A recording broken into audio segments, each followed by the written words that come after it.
Shalom, selamat malam. Jumpa kembali bersama saya Dr. Tulu Marbung dalam acara Sharing and Inspiring.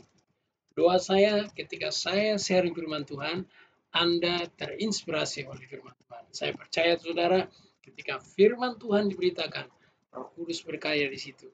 Itu sebabnya saya selalu berdoa channel ini bisa menjadi berkat bagi saudara dan juga menjadi berkat bagi orang banyak. Malam hari ini kita akan melanjutkan saudara-saudara pembahasan kita khususnya dalam inspirasi di tengah pandemi, dan hari ini kita akan belajar firman Tuhan. Temanya itu ketika jalan terasa buntu. Nah, sebelum kita memulai belajar firman Tuhan malam hari ini, mari kita berdoa bersama-sama.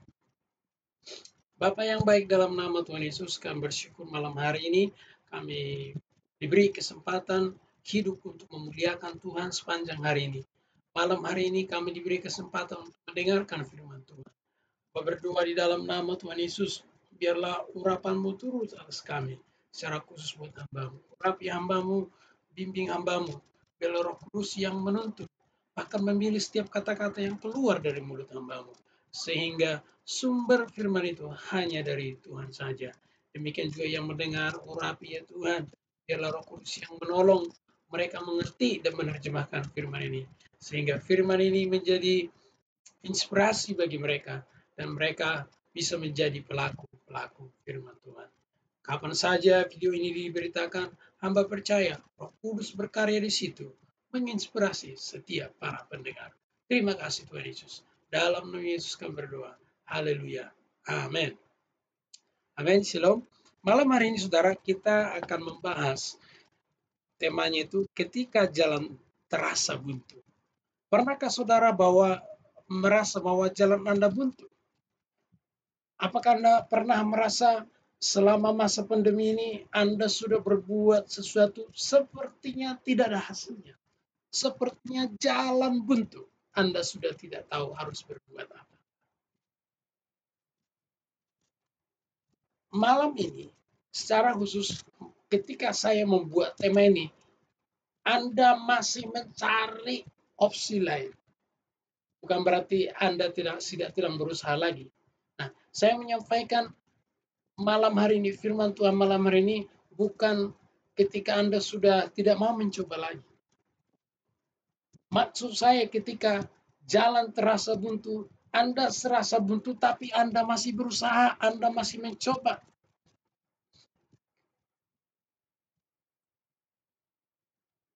Apakah Anda merasakan demikian? Khususnya di tengah-tengah pandemi. Saudara, malam hari ini kita akan belajar dua kisah Alkitab. Nah, kisah Alkitab ini tentu konteksnya akan berbeda dengan konteks pandemi. Tetapi saya melihat ada esensi yang bisa kita pelajari dari dua kisah tersebut. Yang pertama, kita akan membuka Alkitab kita dari kitab Yunus. Ya, saya percaya saudara pasti familiar dengan kitab Yunus dan dari kecil sudah sering mendengarkan kita, bahkan sudah hafal tentang kisah Yunus ini. Tetapi ada satu peristiwa yang menarik saudara, dan menurut saya ini sangat penting. Nah, nanti saya jelaskan konteksnya memang beda, tapi esensinya ada yang bisa kita terapkan. Ketika kita merasakan jalan itu sudah buntu, sudah tidak ada opsi lain, tetapi kita masih punya pengharapan, ya. Berbeda sudah rasa buntu, lalu tidak punya pengharapan, lalu menyerah, itu berbeda. Yang konteksnya malam hari ini, Anda sudah mencoba, tapi belum ada jalan keluar, rasanya sudah buntu, tapi Anda masih mau mencoba, ya. Artinya Anda masih punya pengharapan. Nah, kalau dalam kondisi begitu, kira-kira apa yang mau kita lakukan? Pertanyaannya kesan seperti itu. Apa yang harus kita lakukan? Nah, kita bahas dulu kitab Yunus, ya. Saya bacakan ayat yang ketiga, pasal yang ketiga, mulai dari ayat yang keempat. Mulailah Yunus masuk ke dalam kota itu sehari perjalanan jauh. Lalu seru 40 hari lagi maka Niniwe akan ditunggang balikan. Ini luar biasa sekali, saudara. Yunus, ya, kalau kita baca Nabi Yunus ini, kalau kita lihat sepanjang sejarah kitab nabi-nabi, ya, ini adalah nubuatan yang terpendek, tapi powerful sekali, ya. Hanya pendek saja. Kalau saudara bandingkan dengan nabi-nabi yang sekarang, nubuatannya mungkin panjang sekali, tapi ya nggak tahu kapan terjadi. Nah, bandingkan dengan Nabi Yunus ini, dia hanya bernubuat, ya. Kalau di sini kan 2 baris di Alkitab saya. Mungkin kalau Alkitab yang panjang itu mungkin 1 baris. Ya, tapi intinya singkat. Yang menarik sekali, orang Niniwe percaya kepada Allah lalu mengumumkan puasa, dan mereka, baik orang dewasa maupun anak-anak, mengenakan kain kabung. Setelah sampai kabar itu kepada Raja kota Niwe, turunlah ia dari singgasana, ditanggalkannya jubahnya, diselubungkannya kain kabung, lalu duduk ia di debu. Lalu atas perintah raja dan para pembesarnya, orang Niniwe memaklumkan dan mengatakan, Niniwe demikian, manusia dan ternak, lembu dan kambing, domba, tidak boleh makan apa, tidak boleh makan rumput, dan tidak boleh minum.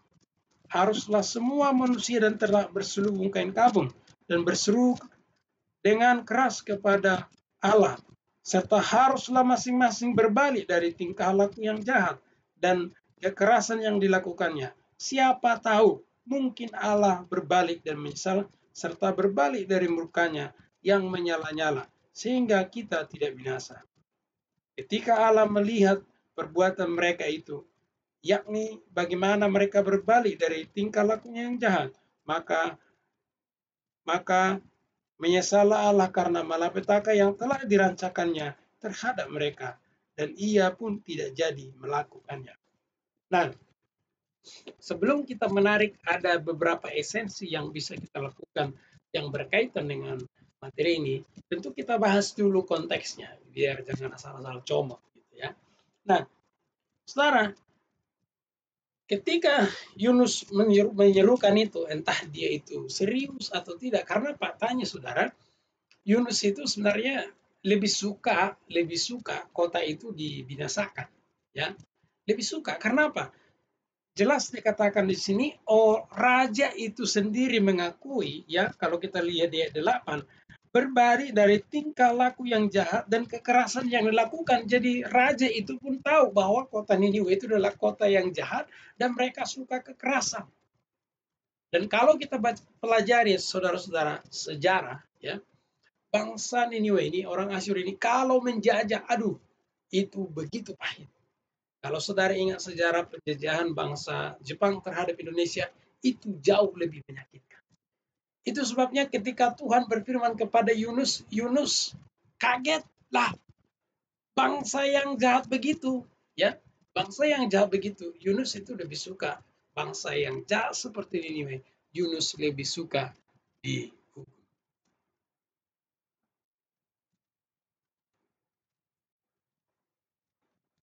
Tetapi Tuhan berbeda, ya. Tuhan memberikan bangsa yang jahat ini dan yang tingkah lakunya penuh dengan kekerasan ini, Tuhan memberikan kesempatan bagi mereka. Ya, itu sebabnya Tuhan perintahkan Yunus. Ya, Yunus pergi, ya. Orang-orang yang mendengarkan perkataan atau nubuatan dari Nabi Yunus ini, mereka percaya kepada Allah. Luar biasa, ya. Luar biasa. Percaya kepada Allah. Dan mereka mau berpuasa. Mereka mau berpuasa. Yang menarik sekali, saudara-saudara, mungkin sudah bertanya, apa sih hubungannya? Ada satu kalimat yang menarik perhatian saya, sehingga saya mengambil satu kisah ini, nanti kita hubungkan dengan tema ini, ya.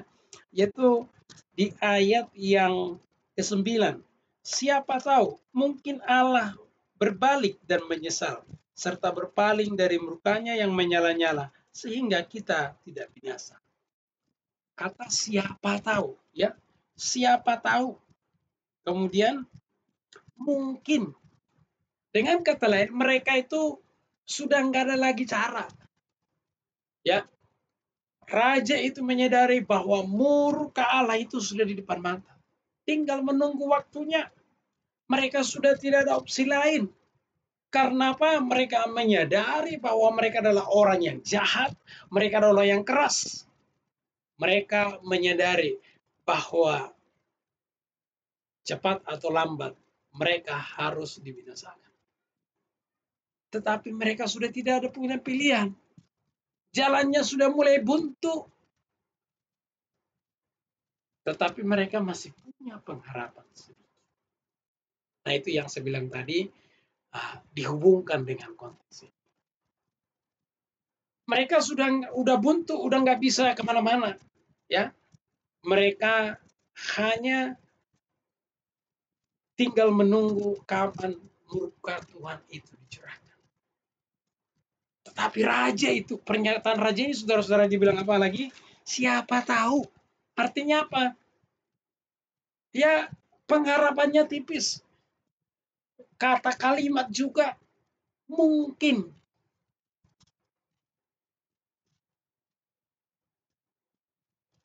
Ini adalah kalimat yang memiliki setitik pengharapan di tengah-tengah jalan yang buntu.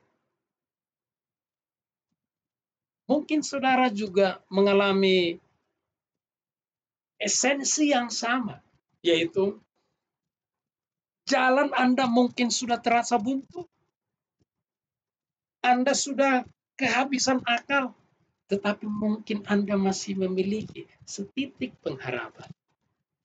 Sehingga Anda masih berusaha, Anda masih berdoa, Anda masih mencari jalan. Nah, kalau Anda mengalami kondisi yang tepat, saudara, sharing malam hari ini tepat bagi Anda. Dan saya sarankan saudara, rekomendasi, sharingkan video ini kepada orang lain. Siapa tahu mereka juga sedang mengalami hal sama seperti saudara. Sekali lagi saya bilang, saya tahu bahwa konteksnya ini bukan dalam tengah-tengah pandemi, tapi konteksnya yang esensinya adalah mereka sudah tidak ada jalan lain, tapi mereka masih punya pengharapan.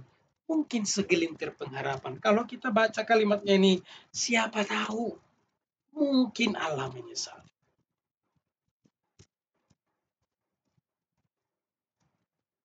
Sedikit sekali mungkin pengharapan. Tetapi mereka melakukannya sungguh-sungguh. Lalu apa yang kita pelajari dari kitab ini? Yang pertama, mereka mau merendahkan diri. Ya, mereka mau merendahkan diri di hadapan Tuhan. Kita bisa melihat tindakan raja, dia turun dari singgasana, dia mengenakan kain kabung. Seluruh warga seperti itu, termasuk hewan-hewan pun mengenakan kain kabung dan harus berpuasa, semua harus berpuasa. Ya, memang kita lihat nanti endingnya adalah kota Niniwe selamat. Ya. Tetapi saya melihat ada satu kerendah hatian di sini. Mereka yang tadinya begitu jahat, penuh dengan kekerasan, ketika mendengar penghukuman itu, mereka mau merendahkan diri. Ya, kalau seandainya mereka tidak merendahkan diri, raja bilang, gak usah kau dengar itulah. Tuhan itu enggak bakalan buat apa-apa. Oh, saya ini raja, saya berkuasa, tidak akan terjadi apa-apa. Tapi tidak. Kita bisa melihat sikap raja di sini merendahkan.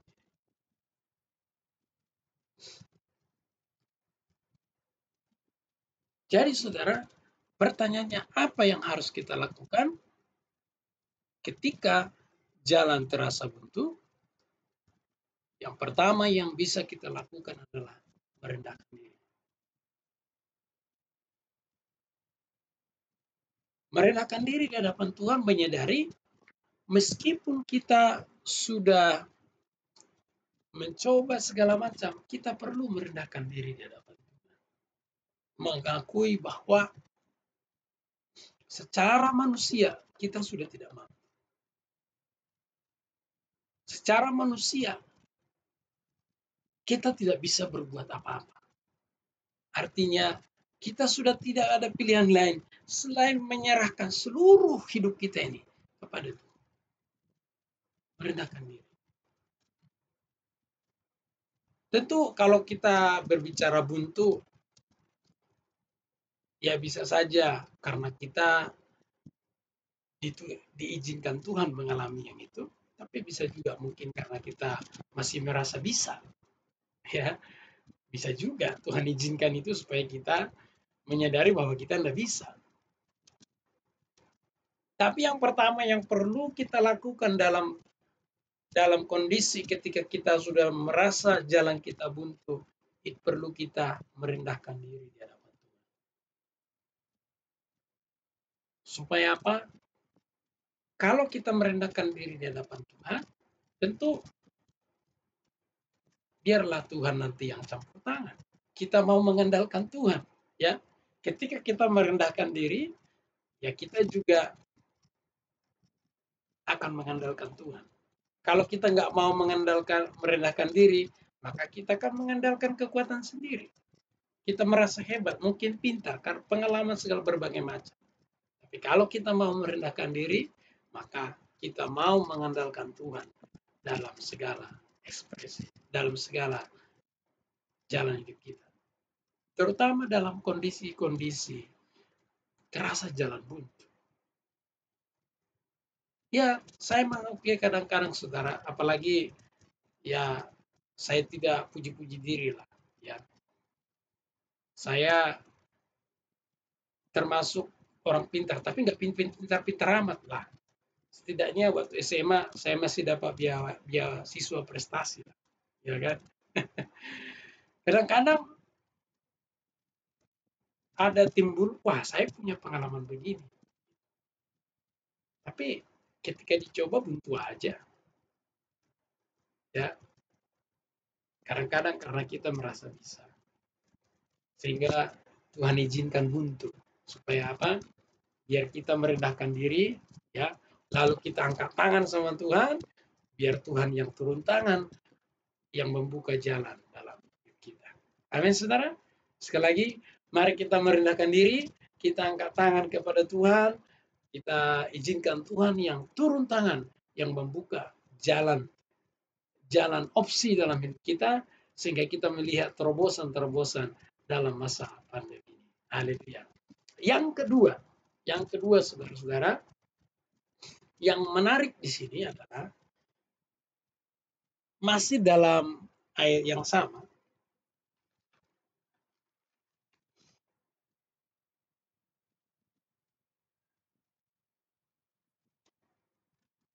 Ayat 8 ya, ayat 8. Secara khusus ayat 8 ya. Haruslah semua orang, manusia dan ternak, berselubung kain kabung dan berseru dengan keras kepada Allah, serta haruslah masing-masing berbalik dari tingkah lakunya yang jahat dan dari kekerasan yang dilakukan. Saya menyimpulkan ini dalam satu kalimat. Kalimatnya seperti ini ya. Kalimatnya, oke. Saya simpulkan dalam satu kalimat seperti ini ya. Menyelaraskan hidup dengan kehendak Allah. Kita perlu menyelaraskan hidup kita itu dengan kehendak Allah. Nah, Tuhan memang hendak hampir ya, seandainya saat itu Niniwe tidak bertobat, Niniwe itu akan ditunggang balikan oleh Allah dalam 40 hari.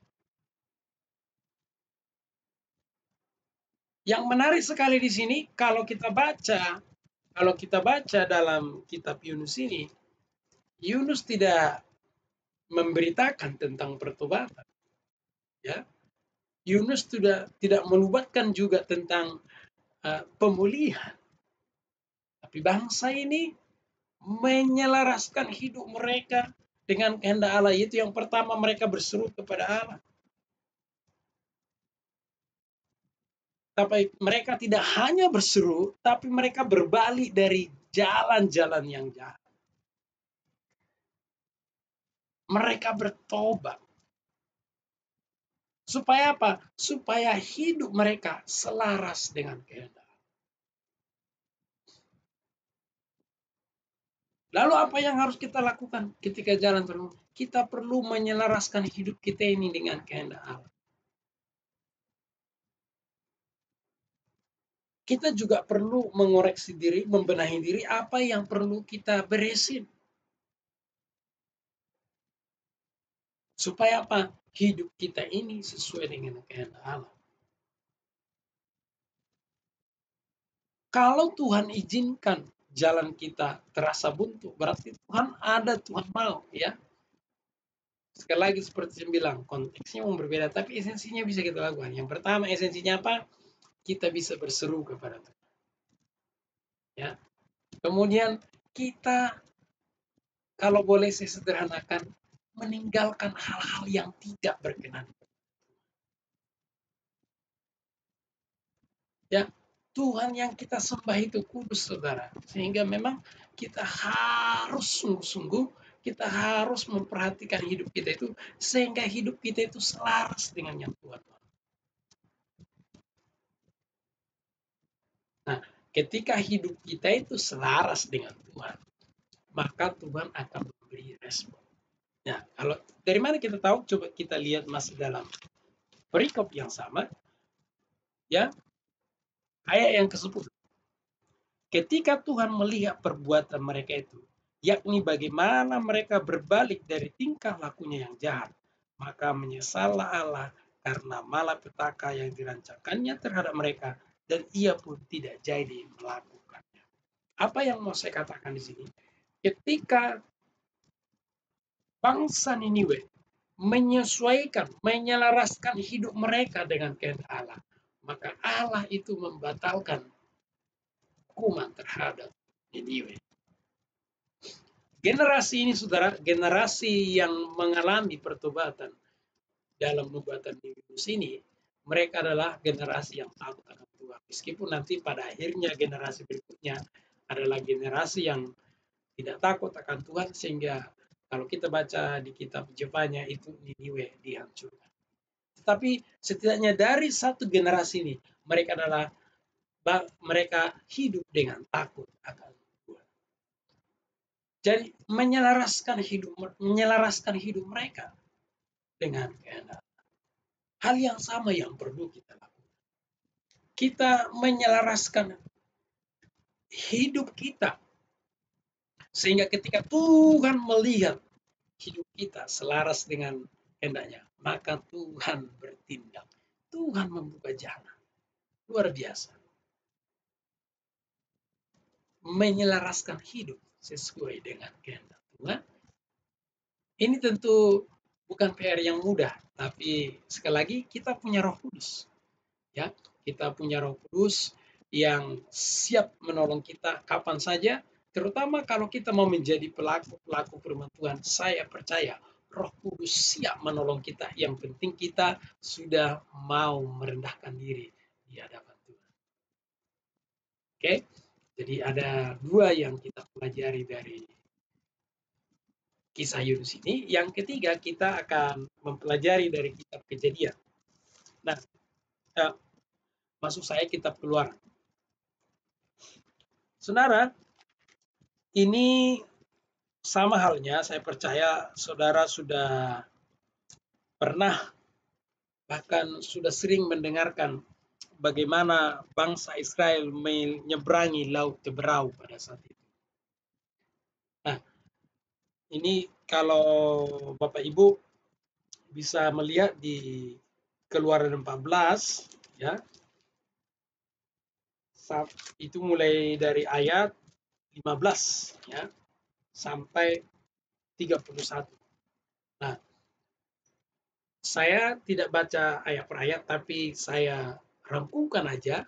Kondisinya pada saat itu bangsa Israel berada di tepi Laut Teberau, sementara pasukan Firaun pada saat itu, pasukan Firaun sudah datang menyerang dari belakang.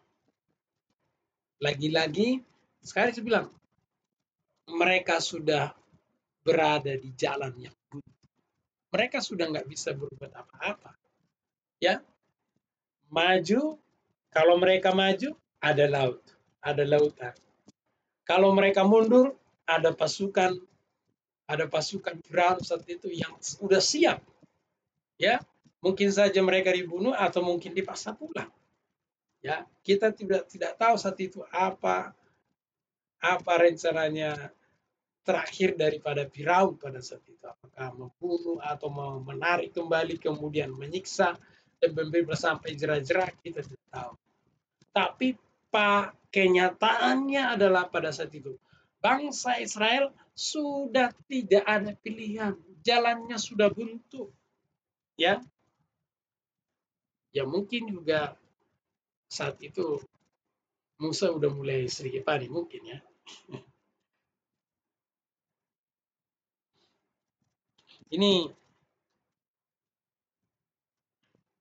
Ini kita lihat dulu ayat 15 ya. Berfirmanlah Tuhan kepada Musa, mengapa engkau berseru-seru demikian kepadaku? Katakanlah kepada orang Israel supaya mereka berangkat. Dan engkau angkatlah tongkatmu dan ulurkanlah tanganmu ke atas laut dan belahlah air itu, sehingga orang Israel berjalan dari tengah-tengah laut itu di tempat yang kering.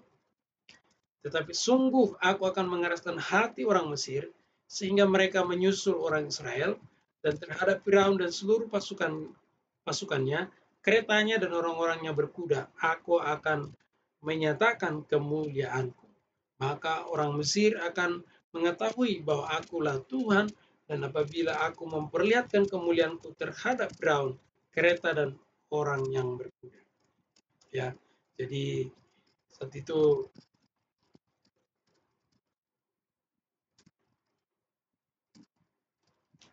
kita mundur sedikit ya, supaya lebih dapat sejarahnya.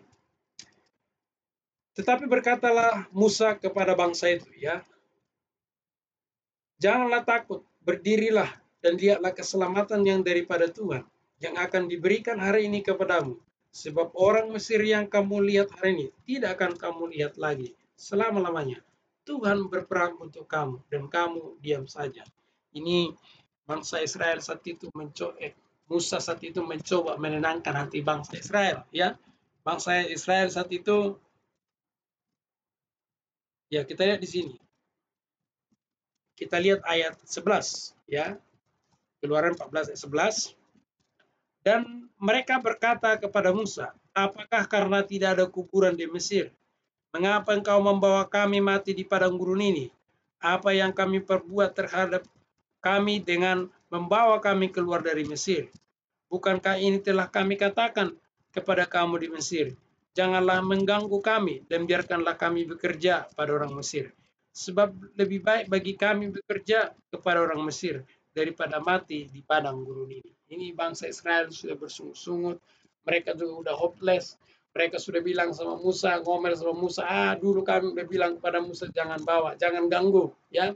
Lebih baik bekerja sebagai babu, ya, daripada mati di padang gurun. Mereka udah bersungguh-sungguh. Mereka sudah tidak tahu harus berbuat apa. Ya. Kemudian Musa memberi motivasi pada saat itu. Memberi motivasi, kemudian Tuhan berfirman kepada Musa. Ya, kalau kita lihat kronologi. Tuhan berfirman kepada Musa, dan pada akhirnya Tuhan yang bertindak. Apa yang mau saya simpulkan dari kisah dari perjalanan bangsa Israel ini, yaitu mengandalkan intervensi Allah. Sekali lagi, mengandalkan intervensi Allah. Kalau bahasa yang saya pakai beberapa minggu lalu, mengandalkan campur tangan. Ya, kalau saudara dan saya berada di jalan yang buntu, maka satu-satunya pilihan kita yaitu mengandalkan intervensi Allah. Biar Allah sendiri yang mengintervensi hidup kita, sehingga kita bisa melihat terobosan-terobosan di dalam hidup.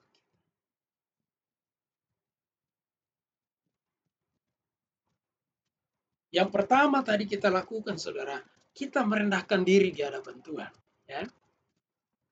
Yang kedua, kita menyelaraskan hidup kita dengan kehendak Allah. Ketika kita melakukan merendahkan diri, menyelaraskan hidup kita dengan, maka kita bisa mengandalkan intervensi Allah. Biarkan kita merendahkan diri di hadapan Tuhan, kita angkat tangan, biar Tuhan Allah yang mengintervensi jalan-jalan hidup kita. Jadi sekalipun jalan kita terasa buntu, kalau Tuhan sudah mengintervensi jalan buntu itu, bisa saja itu menjadi jalan yang buntu. Atau bisa saja Tuhan buka jalan yang lain. Tuhan punya berbagai cara. Yang utama yang perlu kita lakukan adalah merendahkan diri di hadapan Tuhan, menyelaraskan hidup kita sesuai kehendak Allah, kemudian kita mengandalkan intervensi Allah, lalu Allah membuka jalan bagaimana, itu adalah caranya Allah sendiri. Tuhan selalu punya cara yang luar biasa. Firman-Nya tertulis apa yang tidak pernah timbul di hati manusia, yang tidak timbul pikirkan oleh manusia, itu yang Tuhan Allah sediakan. Artinya apa? Kadang-kadang tidak selalu seperti sesuai yang kita pikirkan, atau mungkin seringkali di luar daripada yang kita pikirkan. Karena apa? Saya selalu bilang, Tuhan yang kita sembah dalam Kristus itu, Dia suka buat surprise dengan hidup kita. Kita sudah merencanakan begini-begini, ternyata tuh Dia punya cara yang lain yang lebih menakjubkan daripada apa yang saudara dan saya pikirkan. Jadi saudara-saudara, malam hari ini ada 3 hal yang harus kita lakukan ketika kita merasa jalan hidup kita buntu. Yang pertama, mari merendahkan diri di hadapan Tuhan. Ya, mungkin kita selama ini mengandalkan kekuatan kita, mengandalkan kepintaran kita, bahkan mengandalkan pengalaman hidup kita. Ataupun kita punya mengandalkan yang lain. Mari kita mau merendahkan diri di hadapan Tuhan. Yang kedua, mari kita menyelaraskan hidup kita sesuai dengan kehendak Allah. Ya, kalau ada dosa-dosa, kalau ada sikap-sikap kita yang selalu bertentangan dengan kehendak Allah, yang tidak sesuai dengan firman Tuhan, mari tinggalkan itu seperti orang-orang Niniwe itu. Mereka tinggalkan. Ketika hidup mereka selaras dengan Tuhan, Tuhan melihat lalu Tuhan bertindak. Yang ketiga, mari kita mengandalkan intervensi Allah dalam hidup kita. Kita manusia terbatas, Tuhan yang kita sembah tidak terbatas. Kalau kita mau mengandalkan intervensi Allah dalam hidup kita ini, kita akan melihat terobosan-terobosan dalam hidup kita. Jadi saudara-saudara, malam hari ini seperti sharing saya pada beberapa minggu yang lalu, yaitu jangan kecut dan jangan tawar hati. Saya mengingatkan saudara, kalau saudara merasa jalan Anda sudah buntu, jangan kecut dan tawar hati. Kita punya Tuhan yang luar biasa. Amin. Mari merendahkan diri di hadapan Tuhan. Mari kita menyelaraskan hidup kita dengan kehendak Tuhan. Dan mari kita mengandalkan intervensi Allah dalam hidup kita ini. Amin untuk firman Tuhan malam hari ini. Mari kita berdoa. Bapa yang baik, dalam nama Tuhan Yesus, kami bersyukur malam hari ini kami boleh belajar dari 2 kisah dari Alkitab yang kami tahu mungkin secara konteksnya berbeda dengan pengalaman kami saat ini. Tapi ada esensi-esensi yang perlu kami pelajari dari setiap kisah ini, yaitu supaya kami mau merendahkan diri di hadapan Tuhan, supaya kami menyelaraskan hidup kami sesuai dengan kehendak Tuhan. Terutama kami mau mengandalkan intervensi Allah dalam hidup kami. Biarlah Tuhan yang bertindak, kami menyerah kepada Tuhan, kami berserah kepada Tuhan. Tuhanlah yang bertindak, Tuhanlah yang ambil alih, Tuhanlah yang campur tangan di dalam hidup kami. Hamba berdoa saat ini Tuhan, siapa saja yang mendengarkan sharing firman Tuhan malam hari ini. Mereka diberkati oleh Tuhan, yang lemah dikuatkan, yang susah dihiburkan, yang berbeban berat diberi kelegaan, yang berputus asa diberi pengharapan. Biarlah firman ini menguatkan setiap orang. Hamba berdoa, kapan saja firman Tuhan ini didengarkan, Roh Kudus pasti berkarya di situ untuk menginspirasi dan menjamah setiap orang yang mendengar. Terima kasih Tuhan Yesus, terima kasih.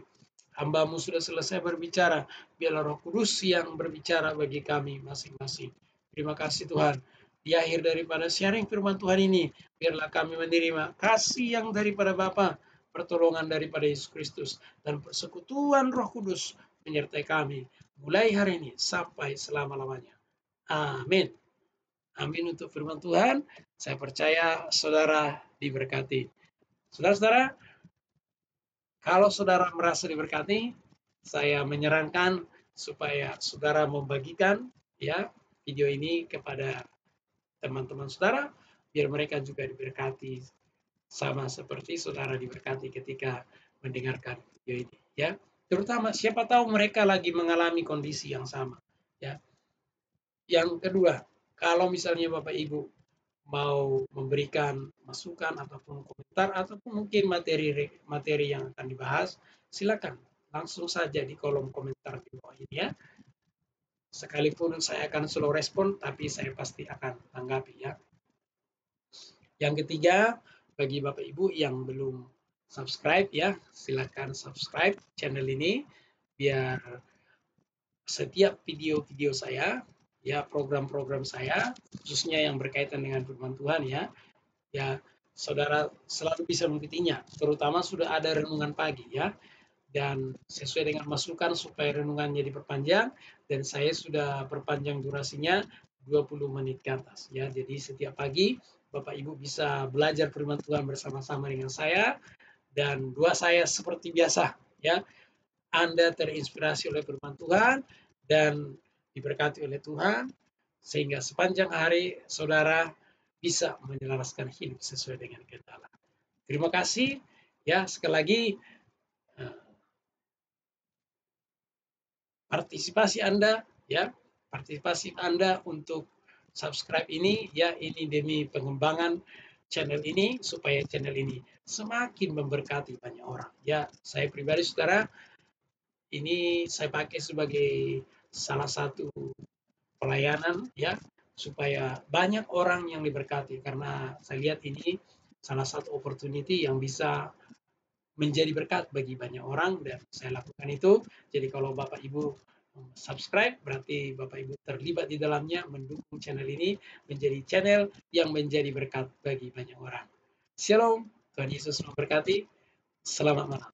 Selamat beristirahat.